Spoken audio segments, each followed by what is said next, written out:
अस्सलाम अलैकुम नाजरीन, आज की वीडियो में हम बात करेंगे एक ऐसी शख्सियत की जिसका नाम सुनकर तारीख, सियासत और ताकत तीनों एक साथ ज़हन में आते हैं। जी हाँ, आज मौजू है इराक के साबिक सदर सद्दाम हुसैन। सद्दाम हुसैन 28 अप्रैल 1937 को इराक के शहर तकरीब के करीब अलवजा नामी गांव में पैदा हुआ। बचपन गुर्बत, जिदोजहद और मुश्किलात में गुजरा। इसने इब्तिदाई तालीम तकरीब में हासिल की और नौजवानी में ही सियासी नजरियात से मुतासिर होकर अरब कौम प्रस्त जमात बास पार्टी में शामिल हो गया।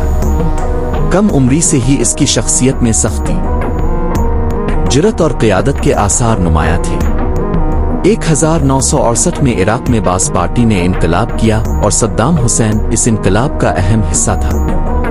इसी दूर से इसका असर और रसूख बढ़ने लगा और वो हुकूमत का मजबूत तरीन फर्द बन गया, यहाँ तक कि 1979 में इसे इराक का सदर बना दिया गया। इसने मुल्क के अंदर मुकम्मल ताकत अपने हाथ में ले ली। वो फौज, इंटेलिजेंस और हुकूमती फैसलों का वाहिद हतमी इख्तियार था। सद्दाम के दौर में इराक ने तरक्की और मजबूती, तेल की दौलत का इस्तेमाल करके जदीद तमीरात, फरी तालीम और सेहत, मजबूत फौज, सड़कों, स्कूलों, अस्पतालों का जाल, दूसरी तरफ सख्तियां, सियासी मुखालिफिन पर सख्त कार्रवाइयां, जबर, तशद्दुद और इख्तिलाफ को बर्दाश्त न करना, खौफ और कंट्रोल का माहौल। ये दोनों पहलू मिलकर सद्दाम हुसैन को तारीख का सबसे ताकतवर और मुतनाज़ा लीडर बनाते हैं। एक ईरान इराक जंग 1980-1988। ये जंग तकरीबन 8 साल चली, लाखों जानें गईं और इराक की मईशत तबाह हुई। ये फैसला सद्दाम की सबसे महंगी गलतियों में शुमार होता है। 2 कुवैत पर हमला 1990।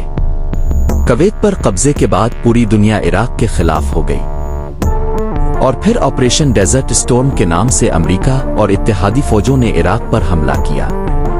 ये वो मोड़ था जहां से सद्दाम की ताकत नीचे जाने लगी। 2003 में अमेरिका ने इराक पर हमला किया। सद्दाम हुकूमत गिर गई, मुल्क तबाह हुआ और फिर सद्दाम हुसैन को गिरफ्तार कर लिया गया। मुकदमा और अंजाम, इस पर इंसानी हुकूक की खिलाफ वर्जियों का मुकदमा चला। 30 दिसंबर 2006 को इसे फांसी दे दी गई, मगर उसका अंजाम भी दुनिया में बहस और तनाज़ो का मौजू रहा। वो बातें जो कम लोग जानते हैं, सद्दाम अपनी सिक्योरिटी के लिए रोजाना 3 से 4 जगहों पर रहाइश बदलता था। वो दुनिया के चंद रहनुमाओं में शामिल था जो अपनी तकरीरें खुद लिखते थे।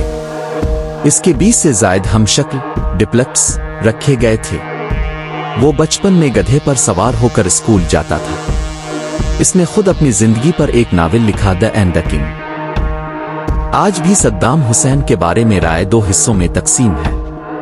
कुछ लोग इसे हीरोती हैं क्योंकि इसने इराक को मजबूत बनाया, मुल्क को जदीद रियासत बनाया, अमेरिका और मगरिब के सामने डटकर खड़ा रहा। कुछ लोग इसे आमिर समझते हैं क्योंकि इसने सियासी मुखालिफिन को नहीं छोड़ा।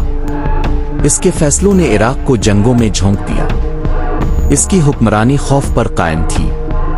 मगर एक बात तय है, सद्दाम हुसैन दुनिया की सियासत में एक मजबूत, ड्रामाई और यादगार किरदार था जिसका जिक्र तारीख में हमेशा रहेगा। दोस्तों, आप सद्दाम हुसैन के बारे में क्या राय रखते हैं? क्या वो एक हीरो था या आमिर? अपनी राय जरूर कमेंट करें। वीडियो अच्छी लगी हो तो लाइक, शेयर और चैनल को सब्सक्राइब करना मत भूलें।